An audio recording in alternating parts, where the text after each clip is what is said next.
asli saya ya, nama asli sebelum berhijrah ke Islam, Abito Suarez. Abito Suarez. Saya dari suku Timor Leste. Timor Leste. Alhamdulillah sekarang kita berdomisili di Kupang NTT. Di Kupang NTT. Nah, setelah ana masuk Islam, nama ana hijrah. Zuhdi Sidik. Masya Allah, Zuhdi Sidik. Alhamdulillah beliau yang memberi nama ana Zuhdi Sidik ini adalah almarhum Pak Sunardi. Ketua Persis Jawa Timur. Beliau yang mensyahadatkan anak ketika menuntun anak untuk mengucapkan 2 kalimat syahadat ke dalam Islam. Masya Allah. Gitu. Anak keberapa dari berapa besar Ustaz? Anak ketiga dari yang masih hidup itu kita laki-laki ada 8 dan akhwatnya 1. Gitu. Itu yang masih hidup. Sudah mualaf semua Ustaz? Alhamdulillah dengan izin dari Allah Subhanahu Wa Taala keluarga saya alhamdulillah semua sudah muslim. Masya Allah, tabarakallah. Masya Allah. Oke, Taib. Satu keluarga udah muslim semua Ustaz? Alhamdulillah kita satu rumah semuanya sudah muslim dengan izin Allah. Oke. Kalau boleh tahu agama sebelumnya Ustaz? Kita agama sebelumnya adalah Kristen Katolik. Bisa disebutkan atau mungkin atau pengalaman Ustaz atau aktif atau enggak di agama Katolik pada saat itu Ustaz? Ya, kalau dibilang kita aktif, alhamdulillah kita aktif. Tetapi ya mungkin dengan perjalanannya waktu, kalau saya bisa mengartikan bahwa agama saya sebelumnya itu adalah agama turunan. Gitu.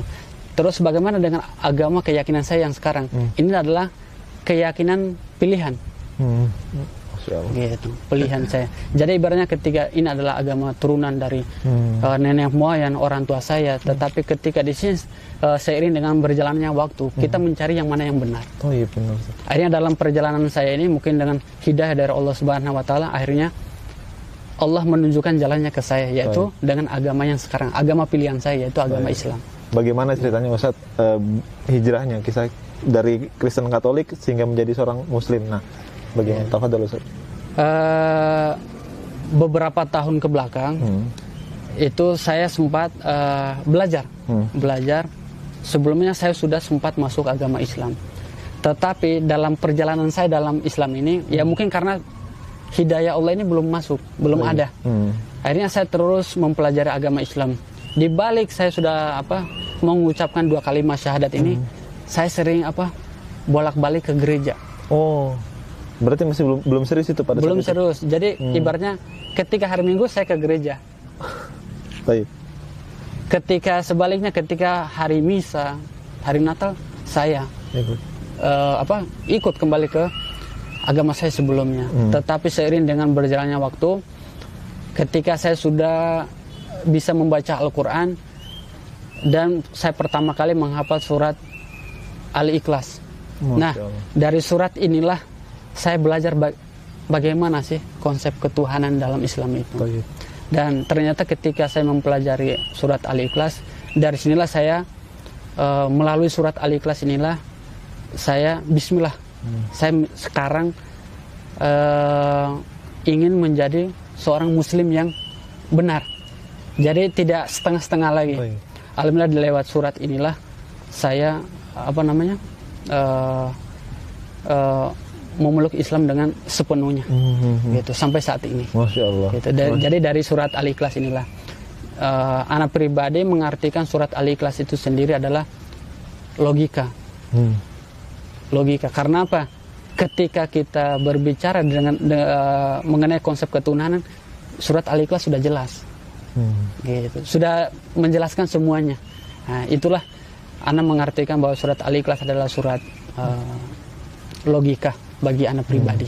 Gitu. Oke. Mungkin bagi yang belum paham, maksudnya logika itu bagaimana Ustaz? Mungkin bisa dijabarkan Ustaz. Jadi kalau kita ibaratkan untuk berbicara tentang konsep ketuhanan, tidak perlu menggunakan dalil pun bisa. Hanya dengan surat Al-Ikhlas ini, itu udah bisa. Sudah sangat jelas dijelaskan bahwa bagaimana ketika Tuhan itu berdiri dengan sendirinya, dia ada dengan sendirinya tanpa sesuatu. Surat, kalau mungkin orang-orang Muslim sudah paham dengan isi surat Al-Ikhlas. Bagaimana ketika surat Al-Ikhlas itu menjelaskan tentang konsep ketuhanan dalam Islam. Gitu. Maka Anda mengartikan bahwa itu adalah logika. Jadi kita ketika berbicara dengan konsep ketuhanan, kita tidak perlu menggunakan dalil. Cukup menggunakan dengan surat Al-Ikhlas. Kita konsep ketuhanan Islam kita insya Allah sempurna. Masya Allah. Gitu. Berarti kalau saya bisa ambil kesimpulan, masuk akal Ustaz, Islam ini masuk akal. Masuk akal. Masuk akal. Dan mohon maaf kalau yang sebelumnya mungkin kalau anak pribadi ibaratnya kalau masalah agama sebelumnya, agama itu tidak ada yang menuntun kita dalam keburukan. Semuanya berbaik. Tetapi kan ibaratnya begini, kelak kita akan kembali. Apa yang sekarang kita jalankan, kita akan mempertanggungjawabkan itu semuanya. Gitu.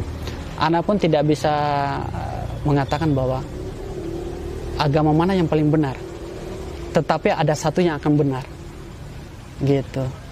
Gitu. Jadi kita tidak bisa mengartikan agama yang mana yang paling benar, tetapi ada di antara semua agama pasti ada yang benar. Begitu. Masya Allah, ini bijak banget Ustaz. Masya Allah ya. Tapi kan Ustaz, mohon izin ya Ustaz ya. Mungkin ini pun mungkin pengalaman beberapa mualaf juga yang saya tanyakan bahwa kadang-kadang mereka itu kayak ragu terhadap Islam. Contohnya misalnya kalau konkretnya itu adalah dalam sisi ketuhanan. Kan kalau Tuhan di agama sebelumnya kan mungkin mereka melihat gitu, oh ini Tuhan saya begini dan seterusnya. Sedangkan di Islam itu kan kita tidak melihat. Nah, mungkin Ustaz juga punya pengalaman seperti itu dan bisa diceritakan Ustaz. Tafadhol Ustaz. Anak pun begitu, ibaratnya begini. Ketika orang itu kalau udah masuk agama Islam, berarti dia harus siap melaksanakan segala sesuatu yang ada di dalamnya. Gitu. Terkadang juga gini, ibaratnya kan ketika dalam proses perjalanan ada orang yang belum paham tentang Islam. Dia ada yang gini, masuk Islam hanya sekedar ikut-ikutan. Ada yang masuk Islam hanya karena ada satu masalah. Gitu. Tetapi kan gini, terkadang orang itu ketika masuk Islam dia tidak mau mencari tahu lagi Islam. Atau sebaliknya dia tidak mau belajar Islam. Akhirnya apa? Dia kadang bertanya-tanya. Ada yang ini sekarang masuk Islam, dia kembali lagi bergaul seperti semula, gitu. Karena apa? Mereka tidak mempelajari yang namanya Islam, gitu. Makanya apa? Di sini intinya apa? Ketika seperti yang tadi kita sudah berbincang begitu, Ustaz. Kalau kita hanya untuk mensyahadatkan orang itu mudah, Ustaz. Mudah. Tetapi intinya di sini bagaimana sekarang ketika para mu'alaf yang mereka sudah bersaksi bahwa tiada Tuhan selain Allah, la ma'budu bihaqqin illallah, dan bersaksi bahwa Muhammad adalah utusan Allah, berarti konsekuensi di dalamnya dia harus laksanakan. Tetapi tugas kita adalah ketika kita yang sudah mengetahui agama Islam, kita harus membina mereka, mengarahkan mereka. Karena apa? Para mu'alaf ini ketika mereka masuk Islam, ini mereka masih bimbang, masih ragu. Banyak yang keraguan. Iya, keraguan. Karena apa? Keraguan di sini di mana? Apakah ada yang mengarahkan mereka? Sedangkan keluarga mereka juga mengajak mereka. Ketika tidak ada yang mengarahkan mereka, maka disitulah timbullah ketidakpercayaan mereka terhadap agama mereka yang bisa mereka masuk Islam atau agama manapun begitu. Tetapi intinya adalah bagaimana ketika para mu'alaf ini kita bina. Terutama apa? Tauhidnya. Itu yang paling inti gitu. Karena apa? Ketika tauhidnya sudah baik, insya Allah ke depan akan membaik semuanya. Karena apa? Ibaratnya kan tidak mungkinlah seorang mu'alaf ketika dia masuk Islam serta-merta dia langsung percaya bahwa Islam agama satu-satunya. Belum tentu. Tetapi karena apa? Dengan perjalanannya. Ketika dia belajar, ketika dia belajar tauhid, sudah mengerti Islam itu bagaimana, maka disitu akan serta-merta step demi step dia akan paham tentang Islam. Begitu sih. Artinya untuk meyakinkan bahwa Tuhan itu ada walaupun tak terlihat, mungkin apa Ustaz? Secara logikanya gitu. Mungkin banyak yang belum paham nih sampai sini. Sebenarnya kalau itu sih bukan hanya para mu'alaf sebenarnya. Oh gitu. Orang Islam pada umumnya pun kadang mereka belum percaya. Karena apa? Ibaratnya gini, saat kita berbicara begini tentang kiamat, atau kita berbicara dengan malaikat maut,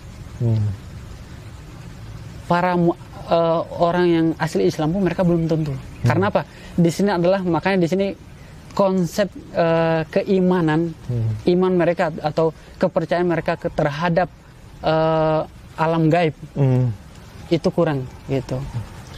Karena apa? Begini, saat ibaratnya begini, saat manusia sekarang itu lebih melihat sesuatu yang nampak tepat daripada sesuatu yang belum nampak. Ibaratnya begini, kayak iklan begitu kan, saat kita melihat iklan sabun, motor, HP baru. Kenapa manusia lebih tertarik dengan itu? Sedangkan iklan Allah gak ada yang tertarik. Ketika melaksanakan sholat, Allah kasih iklan, kalau kalian melaksanakan sholat, ini surga tempatnya, keindahan surga begini. Di bawahnya mengalir, ada bidadari, makan apa aja ada. Kenapa manusia gak tertarik dengan iklannya Allah? Karena apa? Ini belum terlihat, masih gaib. Ibaratnya manusia, ini kan belum tentu terjadi, kan begitu. Karena apa? Kita kembali lagi ke keimanannya, gitu. Tetapi bagaimana sih caranya kita menanamkan rukun iman ini ke hati manusia? Yaitu ibaratnya harus manusia itu kembali lagi ke belajar. Kita melihat juga kembali ke Nabi Muhammad. Nabi Muhammad ketika didatangin malaikat Jibril di wahyu yang pertama, itu kan disuruh membaca, beliau bilang, saya ini orang bodoh, orang buta huruf.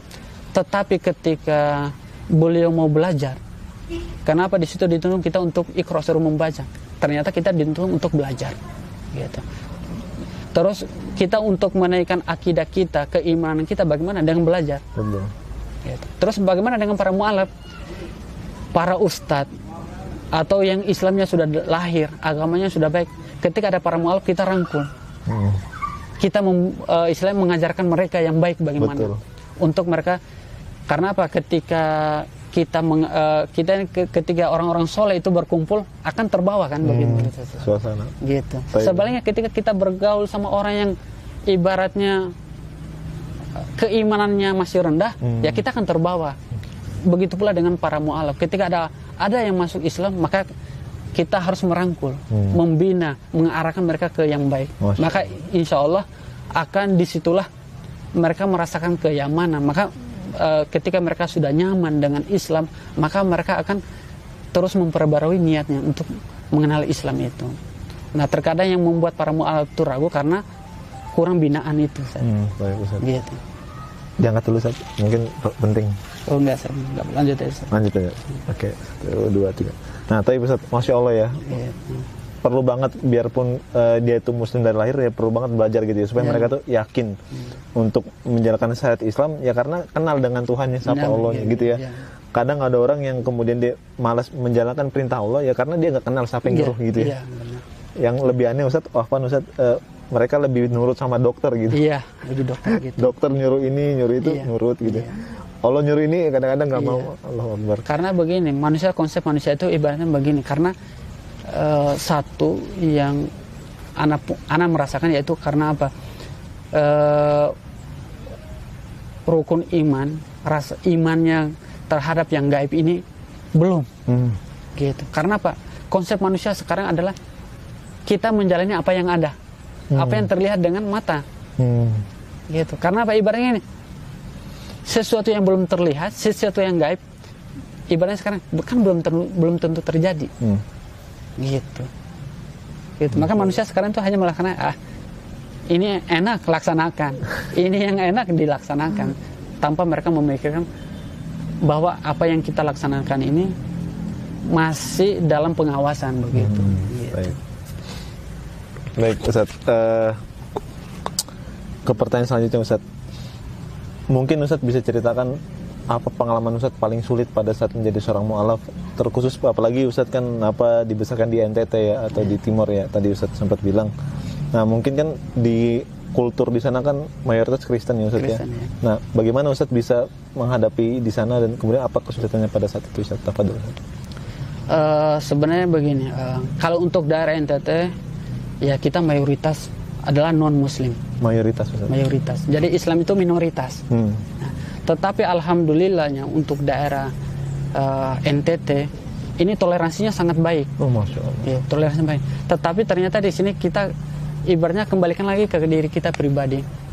Ketika misalkan sebelum keluarga saya masuk Islam pun kita alhamdulillah kita damai dengan keluarga yang satu rumah atau dengan tetangga, alhamdulillah kita baik. Ternyata di sini bagaimana etika kita aja, adab kita. Ketika kita menghargai orang, kita tidak menjelekkan agama orang, keyakinan orang, insya Allah orang pun akan menghargai kita. Betul. Jadi ternyata tergantung bagaimana kitanya aja di lapangan. Ketika kita sama siapa saja, kita tidak membeda-bedakan, kita saling ibaratnya kita saling menghargai. Gitu. Ketika mereka melaksanakan sesembahan mereka, silakan. Kita menghargai mereka. Sebaliknya ketika kita pun mau mengerjakan keyakinan kita, mereka pun mempersilahkan karena kita ibaratnya saling menghargai dalam. Tetapi ibaratnya hal yang dulu pernah saya merasakan, ibaratnya sempat bahasanya itu sempat diinterogasi. Oh, taib. Selama dua hari 2 malam diinterogasi hanya karena ibaratnya saya kalau bahasanya atribut Islamnya. Karena sekarang lagi belajar memanjangkan jenggot, terus celananya cingkrang, itu sempat itu di tahun kemarin Ustaz. Di bulan suci Ramadan kemarin. Itu anak sempat dituduh teroris. Ya Allah. Gitu. Ganteng-ganteng begini dituduh teroris. Iya, sempat dituduh teroris, itu langsung dari intelijen. Allah. Gitu. Tetapi ya anak pun sebaliknya, ketika kita serahkan semuanya ke Allah, insya Allah kita Allah pula yang tolong. Dan juga kan ketika anak pun ketika di saat itu memang medan anak ketika anak lagi ibaratnya menyampaikan amanah gitu. Ya, tetapi intinya dalam perjalanan tiba-tiba anak dipanggil, ditangkap, diinterogasi bahwa anak teroris begini ibaratnya. Tetapi alhamdulillah anak belajar dari sini, dari kisah anak ketika diinterogasi ini, ternyata inilah ujian gitu. Selama ini anak hanya mendengar, wah nanti ada kalau orang yang berdakwah itu bakalan begini-begini, itu hanya sekedar mendengar. Tetapi alhamdulillah anak sendiri udah merasakan, dan alhamdulillah dari sini anak bilang pada saat itu pula anak juga berani, anak akan tetap dengan atribut Islam saya yang sekarang, dengan jenggot saya, celana gantung saya, bismillah saya akan berjalan dengan itu. Ibaratnya sekarang bagaimana sih kita menghadapi orang yang saudara-saudara kita non-Muslim, kita saling menghargai. Itu aja. Tapi, kita saling menghargai. Itu intinya di situ. Masya Allah. Saling menghargai, tapi juga mungkin nggak boleh terlalu kelewatan. Kadang-kadang ada yang mungkin sampai dia tuh larut tuh saat. Iya. Toleransinya kebablasan. Iya. Ibaratnya gini, toleransi di sini kita dalam agama kita pun udah diatur. Toleransi bagaimana? Ibaratnya kalau toleransi hanya dalam muamalah, silakan kita bebas. Betul. Ketika saudara-saudara kita ibaratnya kita jangan sampai toleransinya dalam hal keyakinan, akidah, tauhid, itu yang nggak boleh. Ibaratnya begitu. Kalau kita hanya sekedar menghargai, ada yang mau seperti keluarga saya ini kan masih non. Ketika mereka hari Natal mereka datang, peluk saya, cium saya, ya mereka keluarga saya peluk dan saya mencium mereka. Itu adalah bentuk kekeluargaan kami. Tetapi kalau untuk masalah pengakuan, ya saya sudah Muslim. Saya sudah Muslim. Ketika mereka beribadah, silakan kalian beribadah. Gitu. Butuh apa? Kalau anak punya, ya anak akan bantu. Oh gitu. Gitu. Tetapi kalau ibaratnya gini, Nabi Muhammad pun udah bagaimana sih ketika Nabi Muhammad diajak untuk menyembah agama mereka kan? Betul. Begitu. Tetapi beliau bilang begini di akhir suratnya itu, lakum dinukum waliyadin. Silakan kalian kalau mau beribadah, silakan, itu agama kalian. Saya punya agama, saya pun melaksanakan sesuai dengan tuntunan agama saya. Begitu. Masya Allah, tabarakallah. Iya, jadi toleransinya nggak boleh kebablasan. Toleransi ya sekedar sisi kemanusiaan aja, sosial aja. Sosial muamalah itu silakan. Ya, itu silakan. Tapi kalau udah ke akidah, nah ini bukan toleransi lagi. Bukan toleransi lagi gitu. Gitu. Kalau masih ada yang ikut-ikutan terus larut dalam situ, itu bukan toleransi, tapi namanya telur asin ya. Iya. Baik Ustaz. Tadi kan sempat cerita satu keluarga sudah menjadi muslim sekarang. Iya. Itu bagaimana Ustaz ceritanya?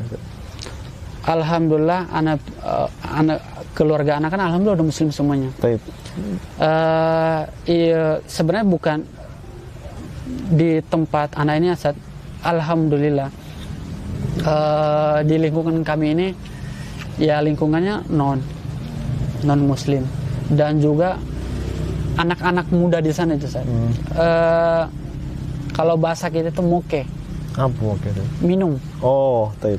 Minum itu udah jadi satu kebiasaan. Begitu. Nah, terus bagaimana bisa keluarga saya itu masuk? Saya membuktikan bahwa agama yang sekarang saya anut adalah agama yang benar. Di mana kami di sini di Islam itu kami dituntun dari hal yang kecil sampai hal yang besar, semuanya kami dikritik, diarahkan untuk lebih baik. Nah, mungkin dengan lihat perubahan, bukan perubahan anak sih, tetapi perubahan dari anak atau sebagian adik-adik saya. Anak pun di sana Ustaz. Jadi anak kalau pulang kampung ini Ustaz, jarang bergaul dengan anak muda Ustaz. Masya Allah. Hanya duduk aja diam di rumah Ustaz. Jadi kalau misalkan kalau bahasa kami itu topah. Jadi kalau orang tua mau ke kebun, saya ikut ke kebun. Lebih banyak habiskan waktu untuk berbicara dengan anak-anak orang tua, berkumpul dengan orang tua, dan juga jarang bergaul dengan anak-anak muda, jalan-jalan atau minum itu enggak. Tetapi alhamdulillah mungkin karena dengan orang tua melihat kita yang perubahannya yang sekarang lebih baik daripada yang sebelumnya, dan juga ibaratnya kita lebih dewasa. Alhamdulillah ketika setelah masuknya saya dengan ke Islam, jadi bagi saya ketika saya masuk Islam sampai hari ini saya mandiri Oh, Masya Allah. Mungkin karena itu dengan saya masuknya Islam, Allah memudahkan saya semuanya itu. Dan saya pun selalu berdoa kepada Allah, wahai Allah, jika agama ini yang benar, jika engkau zat yang pantas untuk disembah, yang zat yang memenuhi janji, tolong berikanlah petunjukmu kepada kedua orang tuaku. Alhamdulillah dengan ketika kami ketika di sana toleransi kami baik, kami pun memperlihatkan bahwa inilah Islam, Islam yang benar. Alhamdulillah dengan situlah mungkin Allah memberikan hidayah ke orang tua, akhirnya orang tua pun memantapkan niatnya untuk masuk Islam. Begitu. Alhamdulillah kalau untuk dari kadang orang tua itu ragu ragunya begini kadang lihat anak ini baik, tiba-tiba kok orang lain kok begini, ada yang ikut-ikutan. Akhirnya anak pun selalu kita jangan menyalahkan agamanya, tapi salahkan orangnya, gitu. Karena ibaratnya baik di Islam atau di Kristen tidak pernah menyuruh anak itu untuk durhaka ke orang tua atau membantah orang tua, ibaratnya sesuatu yang tidak baik, tidak ada. Betul. Tetapi agama itu selalu senantiasa mengajarkan kepada kita itu baik, gitu. Tetapi alhamdulillah kebanyakan orang melihat Islam itu dengan hijabnya, tutur katanya, adabnya, ya itulah yang memberikan orang untuk tertarik mengenal Islam. Begitu Ustaz. Jadi intinya bagaimana sih ketika kita itu pede, enjoy dengan Islam kita, gitu. Ketika kita sudah enjoy dengan Islam, insya Allah orang itu akan ikut serta merta tanpa kita mengajak. Karena ibaratnya inilah Islam, gitu. Kita memperlihatkan nih Islam itu seperti ini, gitu. Jadi tidak minder dengan perkembangannya zaman. Kalau orang kan sekarang kan ikutin zaman, bukan ikutin agama, gitu. Jadi alhamdulillah di tempat anak sendiri, anak muda yang jenggotan anak sendiri. Tapi alhamdulillah anak ibaratnya mau jenggot mau ibaratnya kita sama aja, gitu. Tetapi ibaratnya ternyata apa yang dikatakan Nabi itu benar. Yang pertama kali harus kita untuk menarik orang itu tertarik ke kita ternyata adab dulu. Betul, Ustaz. Itu adab. Betul. Gitu. Bukan masalah pendidikan. Adab. Adabnya udah bagus, pendidikannya tinggi, itu mantap. Masya Allah. Gitu. Kalau terbalik itu yang kurang mantap. Ya, itu yang ini. Gitu. Nanti jatuhnya bahkan orang yang berilmu tapi nggak beradab jatuhnya, kalau ilmunya lebih tinggi. Baik, Ustaz. Nah, selain orang tua yang sudah menjadi seorang mu'alaf, Ustaz, kabarnya antum juga aktif dakwah di sana ya, Ustaz ya. Berapa orang yang masuk Islam pada saat itu di sana? Alhamdulillah begini, Ustaz. Jadi di tempat kami ini, Ustaz, banyak orang-orang lagi tertarik dengan Islam. Masya Allah. Tertarik dengan Islam. Tertariknya kenapa? Yang pertama, dari segi adab, berpakaian. Itu orang-orang pada tertarik dengan Islam. Masya gitu. Allah. Terus apa namanya, sosialisasinya orang Islam ini baik. Gitu. Dan juga alhamdulillah masyarakat di sana pun responnya sangat baik terhadap Islam. Masya Allah. Gitu. Jadi dari sinilah kami bagaimana ya? Kami bukan mengajak, tetapi kami istilahnya belajar inilah Islam. Gitu. Bukan mengajak, tapi kami sekedar menunjukkan inilah kami Islam. Kalau kalian tertarik dengan Islam, kami terima. Kalian tidak menerima Islam pun, kita saudara. Begitu, Ustaz. Tetapi ibaratnya setiap orang pasti punya misi, begitu, Ustaz. Punya misi. Dan itulah misi yang tadi sudah saya ceritakan ke Ustaz. Gitu. Tetapi dalam perjalanan misi kami ini, bagaimana kami dan saudara-saudara kita yang sudah Muslim, bagaimana mendukung kami untuk ke depan, untuk memenuhi misi kami ini. Masya Allah. Begitu, Ustaz. Sudah berapa orang, Ustaz, di sana di kampung NTT ya, Kong? Iya, alhamdulillah di tempat kami ini kurang lebih itu udah ada ratusan, Ustaz. Allahu Akbar, Masya Allah. Iya, yang udah masuk Islam. Masya Allah. Tetapi sekarang yang di sini menjadi tugas kami adalah bagaimana ketika kami membina mereka. Gitu. Jadi bukan sekedar mereka masuk Islam, tetapi pembinaan ini juga penting, Ustaz. Iya. Jadi bahasanya begini, Ustaz. Mereka ini masuk Islam bukan karena mie satu gardus. Begitu, Ustaz. Baik, itu mungkin bahasa sebelah mungkin. Iya, atau bukan masuk Islam karena hanya pengen anaknya sekolah, bukan begitu. Tetapi sekarang yang ingin kami buktikan bahwa mereka ini masuk Islam karena panggilan hati mereka. Nah, terus bagaimana sih untuk biar kita memantapkan mereka ini? Dengan harus dengan pembinaan yang baik pula. Dan antum rencana mau membina para mu'alaf di sana? Iya, insya Allah itulah target kami. Bagaimana ketika ada saudara-saudara kami yang masuk Islam, kami rangkul dan kami akan bersama-sama belajar Islam. Masya Allah. Secara otomatis berarti antum harus membuat lembaga, Ustaz, atau sejenisnya gitu ya? Gitu. Iya. Kalau anak pribadi emang ya Bismillah, serahkan kembali ke Allah. Tetapi anak pribadi pun anak ingin punya yayasan sendiri. Yayasan apa? Di sini ada yayasan pembinaan para mu'alaf dan peduli dengan para yatim dan duafa. Gitu. Karena di NTT ini bukan hanya mu'alaf. Terkadang di sana itu yang membedakan orang Islam dengan orang non Muslim dalam kutip itu hanya sunat. Ya Allah. Begitu, Ustaz. Hanya sunat. Kalau sunat berarti Islam. Orang Muslim sunat, berarti yang non nggak sunat. Begitu aja, Ustaz. Nah, makanya kenapa sekarang seperti anak nggak punya yayasan, Ustaz. Tetapi anak sekarang ibaratnya begini, ketika ada saudara-saudara anak yang pengen masuk Islam, mereka yang mu'alaf pengen masuk Islam, ataupun dari saudara-saudara yatim, duafa, kami pengen belajar. Itu saya semangat ketika mendengar mereka, Kak, saya pengen belajar. Itu saya memanggil saya untuk bagaimana caranya saya harus membantu mereka. Saya akan mencarikan yayasan, pondok pesantren yang siap membina mereka dalam kutip tidak ibaratnya tidak menagih mereka gitu. Jadi kami berharap, anak pribadi berharap pihak yayasan yang kami ajukan ini bisa memberikan beasiswa buat mereka. Gitu. Karena apa? Ibaratnya sekarang anak pribadi bukan mu'alaf lagi. Kami bukan hanya berdakwah untuk mu'alaf, tetapi untuk saudara kami yang yatim dan duafa juga. Ya. Karena apa? Di sana yang membedakan orang Islam dengan orang non-Muslim dalam kutip hanya sunat. Dan juga banyak juga orang saudara-saudara kita yang Muslim banyak yang murtad. Ya.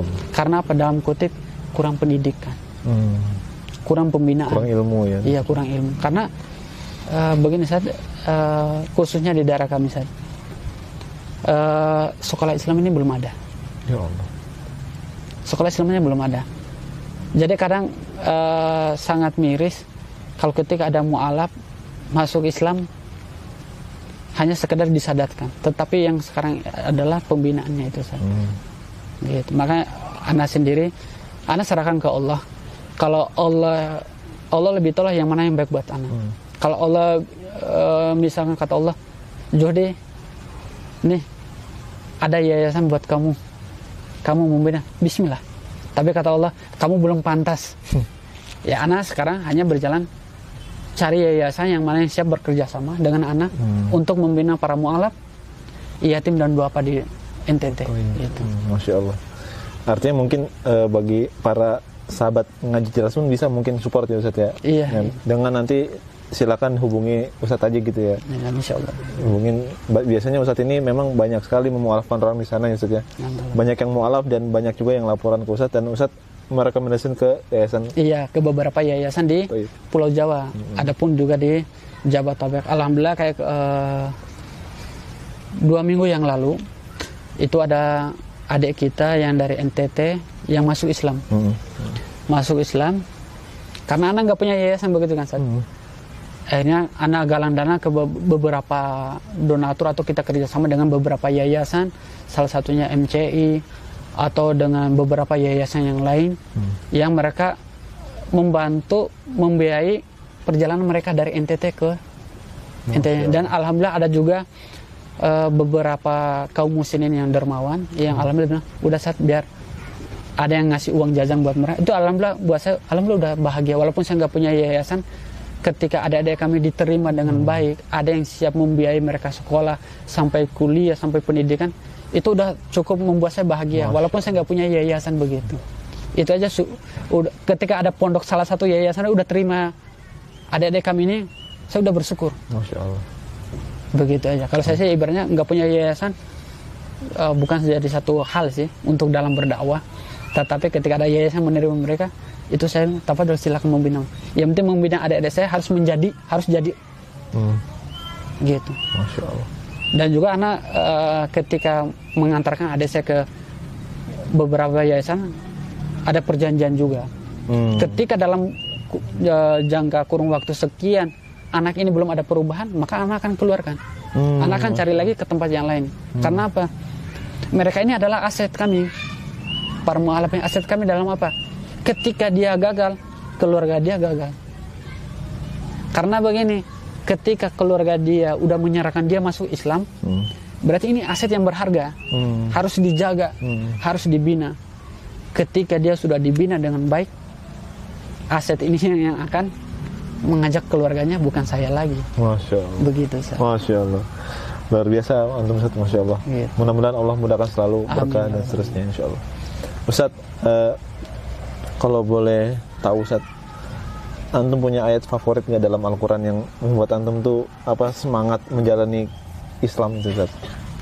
Kan dari semua ayat kan favorit semua nih. Iya. Mungkin ada Ustaz salah satu ayat yang Ustaz ini. Kalau ketika orang tanya ayat favorit, kalau semua alhamdulillah ayat Al-Quran semuanya semua favorit. Tetapi anak paling yang pertama kali menunjukkan anak untuk mengenal Islam itu adalah surat Al-Ikhlas. Masya Allah. Surat Al-Ikhlas itu yang sampai saat ini saya menjadikan landasan buat saya untuk dalam menjalani keyakinan saya yang sekarang Islam. Surat Al-Ikhlas. Gitu. Masya Allah ya. Ketika anak disuruh untuk apa, anak selalu berpatokan di surat Al-Ikhlas. Karena kalau menurut anak surat Al-Ikhlas sudah sempurna, sudah lengkap. Begitu. Karena di surat Al-Ikhlas sudah menjelaskan semuanya tentang Islam, tentang agama, konsep ketuhanan. Masya Allah. Jadi surat yang paling membuat saya favorit, paling saya cintai dan paling saya sayang surat Al-Ikhlas. Tapi semuanya insya Allah baik, favorit semua. Semuanya favorit, tapi pasti ibaratnya ada sesuatu yang gitu. Masya Allah ya. Landasannya surat Al-Ikhlas untuk menjalani kehidupan ini sangat menarik Ustaz. Biasanya kan Masya Allah ya. Mudah-mudahan ini juga menginspirasi ya buat teman-teman mu'alaf yang kemudian masih kayak malas menjalankan perintah. Mungkin harus punya pegangan ya. Iya. Baik. Ustaz, tanggapan Ustaz tentang Islam kafah Ustaz. Islam kafah. Baik, seperti apa Ustaz? Ya itu kan kalau nggak salah kan sudah dijelaskan di surat Al-Baqarah ya. Masuklah kamu dengan keseluruhan. Nah kalau menurut saya Islam yang kafah itu bagaimana? Ketika orang itu masuk Islam, dia mampu melaksanakan syariat yang di dalamnya. Masya Allah. Tidak setengah-setengah. Tetapi kan bagaimana sih dia melaksanakan Islam itu dengan kafah? Tentunya setiap orang itu butuh proses, step demi step kan begitu Ustaz. Gitu. Bagaimana ketika dia mengetahui larangan ini, semaksimal mungkin dia harus menghindari. Ibaratnya bagaimana sih Islam kafah? Ketika anak pribadi, ketika anak sudah masuk Islam, anak ketika sudah bersaksi la ma'budu bihaqqin illallah dan Muhammad utusan Allah Subhanahu wa taala, maka anak akan belajar Islam dari hal yang kecil sampai hal yang besar, dan anak akan berusaha mendorong diri untuk mengerjakan Islam ini sesuai dengan kemampuan saya. Begitu. Jadi apa? Islam di sini adinul yusra. Memudahkan manusia. Memudahkan dalam apa? Kita dalam beribadah. Beribadah di sini sesuai dengan apa? Kesanggupan kita. Gitu. Jadi ibaratnya sesuatu yang belum kita mampu, kita laksanakan dulu yang mampu. Jangan ditolak yang penting Ustaz. Iya, ibaratnya jangan kita menolak. Ketika itu sesuai dengan Quran dan Sunnah dan salafus soleh, kita laksanakan sesuai dengan kesanggupan kita. Tidak semua orang akan mampu, bahasanya itu hari ini saya masuk Islam, saya langsung mengerjakan semuanya. Tidak. Gitu. Tetapi butuh proses step demi step. Kita akan belajar Islam itu dengan kafah, dan kita melaksanakan syariat itu sesuai dengan kemampuan kita. Masya Allah. Gitu. Iya. Dan yang terpenting tadi Ustaz, kesimpulannya jangan menolak syariat Islam gitu ya. Iya. Jangan, walaupun itu belum kita laksanakan sekalipun ya, minimal jangan ditolak gitu. Jangan ditolak gitu. Kadang mohon maaf Ustaz, sekarang mungkin Ustaz lebih paham di era sekarang ini banyak sekali orang yang demikian Ustaz. Iya. Kadang dia muslim gitu ya, tapi dia masih bahkan mengolok-olok syariat Islam. Iya, benar. Masya Allah. Gitu. Ibaratnya sekarang juga sama banyak ibaratnya ini orang jangankan mu'alaf, banyak juga orang muslim mereka belum mengerti yang namanya kafah. Jadi kalau anak pribadi ibaratnya murtad itu tidak harus keluar dari Islam. Gitu. Jadi murtad di sini bukan harus keluar dari Islam. Tetapi murtad di sini adalah apa? Ketika syariat Islam yang dia mampu laksanakan, tetapi dia meninggalkannya secara disengaja. Begitu Ustaz. Jadi ibaratnya gini, terkadang kan orang bilang, oh yang dinamakan murtad itu sudah keluar dari Islam. Gitu. Tapi kalau anak murtad itu terkadang kita hal yang sepele yang mampu kita laksanakan, kadang kita tidak sanggup. Seperti apa? Sholat, zakat, puasa. Ini kan sesuatu yang kita mampu.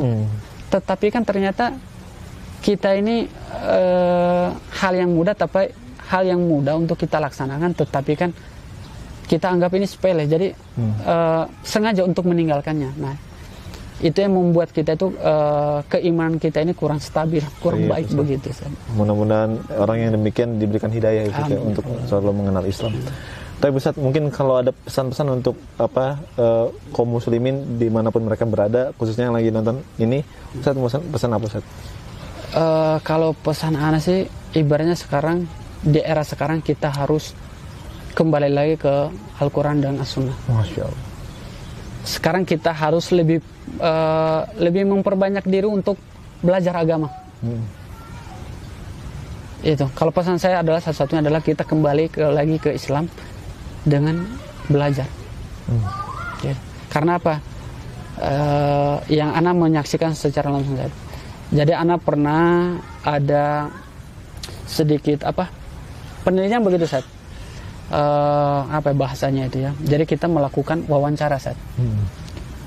Ke anak-anak MAN di wilayah Bogor. Baik. Kita bertanya tentang rukun Islam aja, mereka nggak bisa jawab. Ya Allah. Kita bertanya, suruh sebutkan rukun Islam aja, mereka nggak bisa jawab. Ini kenapa ini? Karena pendidikan, belajarnya, gitu. Tetapi adalah jalan satu-satunya sekarang kita untuk belajar. Kita kembali lagi ke kajian-kajian sunnah. Betul, Ustaz. Gitu. Dan juga anak-anak yang kita punya, ya kita arahkan mereka ke pondok pesantren. Itu lebih baik. Itu sebaik-baik tempat untuk belajar.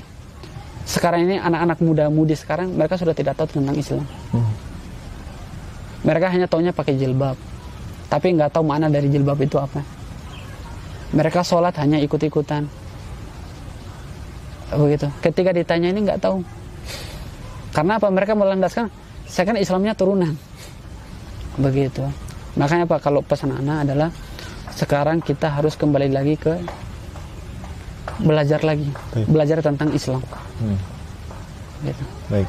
Intinya adalah belajar sekarang. Masya Allah. Pesan Ana. Seorang orang tua harus mengarahkan anaknya untuk belajar di pondok pesantren. Itu lebih baik. Biar apa? Ketika dia belajar di pondok pesantren, dia digodok dalam pembelajaran tauhid, Al-Qur'annya, hadisnya, sirahnya, dia akan digodok di situ. Maka dia akan mengerti agama. Tetapi kalau anak itu dibiarkan di sekolah umum, apalagi sekarang kalau tidak salah, yang terbaru adalah pelajaran agama kan mau mulai dihilangkan. Iya. Aduh, asma. Terus anak kita mau kenal sejarah dari mana? Mengenal Nabi Muhammad bagaimana? Mau menyembah Allah bagaimana? Begitu saja. Ya Allah. Jadi pesan saya hanya satu, belajar lagi agama. Masya Allah. Jangan merasa puas, Ustaz ya. Iya. Karena ilmu Islam itu banyak sekali. Oke, taib. Kalau untuk mu'alaf sendiri, Ustaz, bagaimana pesan Ustaz? Kalau mungkin untuk para mu'alaf nih. Kalau pesan saya ke para mu'alaf, harus tetap semangat. Nah, ini penting banget. Itu. Semangat dan laksanakan syariat agama sesuai dengan kemampuan kita. Tetap semangat walaupun di dalam keluarganya masih non. Harus harus pede, enjoy. Masya Allah. Pede. Jadi kadang itu orang itu nggak pede dengan Islamnya. Kalau Islam ini nanti, aduh nggak bisa bergaul, nggak bisa gaul, tidak bisa. Enjoy, santai. Inilah kami Islam. Memperlihatkan Islam itu kepada semua orang. Gitu. Jangan malu dengan Islamnya. Baik. Dan yang paling penting adalah apa? Ketika sudah mengucapkan 2 kalimat syahadat, harus belajar lagi. Iya. Kalau ketika sudah mengucapkan 2 kalimat syahadat, kalau tidak belajar lagi, balik lagi sama aja. Gitu. Baik. Karena ibaratnya ketika dia udah masuk Islam, dia sudah bersih. Udah bersih. Tidak ada kotoran. Masya Allah. Tetapi kalau dia tidak belajar, yang bersih ini akan banyak noda. Begitu. Jadi untuk para mu'alaf, jangan berkecil hati, harus tetap semangat untuk yang ditanamkan adalah, yang paling penting adalah giroh untuk belajar Islamnya. Masya Allah. Semangatnya. Iya, semangat. Jadi saya masuk Islam itu kenapa? Itu. Betul. Masya Allah. Gitu. Apa yang buat mereka ini tertarik ke Islam nih? Itu harus dicari tahu. Kalau ketika, bagaimana cara untuk mencari tahunya, Ustaz? Dengan belajar. Gitu. Belajar dan bergaul dengan orang-orang soleh. Itu. Gitu. Karena apa? Kalau ketika kita udah bergaul dengan orang-orang yang soleh, kita akan terbawa. Begitu, Ustaz. Baik. Kalau saya hanya begitu. Taib. Ustaz, syukron Ustaz. Masya Allah. Mungkin tadi pesan-pesannya diingat ya, di notif untuk sahabat ngaji cerdas, bahwa kita harus banyak belajar, baik yang muslim ataupun yang mu'alaf harus tetap belajar. Dan jadikan mempelajari Islam itu adalah semangat gitu, jangan sampai kendor gitu. Ya, mudah-mudahan dari penyampaian atau kisahnya Ustadz Juhdi ini bisa menginspirasi kita bersama. Tentunya untuk saya dan tim Ngaji Cerdas insyaallah. Ustadz, makasih banyak Ustadz atas waktunya dan tempatnya. Afwan wa iyakum. Anapun syukran jazakallah sudah Masya Allah bersilaturahmi ini. Alhamdulillah Ustadz. Mudah-mudahan berkah selalu hidup Ustadz. Insyaallah. Dan mudah-mudahan saya doakan Ustadz bisa sampai LC di Madinah insyaallah. Insyaallah. Dan membuat yayasan lembaga mu'alaf di NTT pertama kali yang memualaf 1.000 orang satu kabupaten ya. Masya Allah. Baik, mungkin itu sahabat Ngaji Cerdas yang bisa kita sampaikan pada kesempatan hari ini. Mohon maaf kalau ada kata-kata yang keliru. Kalau salah tentunya itu dari kami. Kalaupun yang benar itu datang dari Allah Subhanahu wa taala.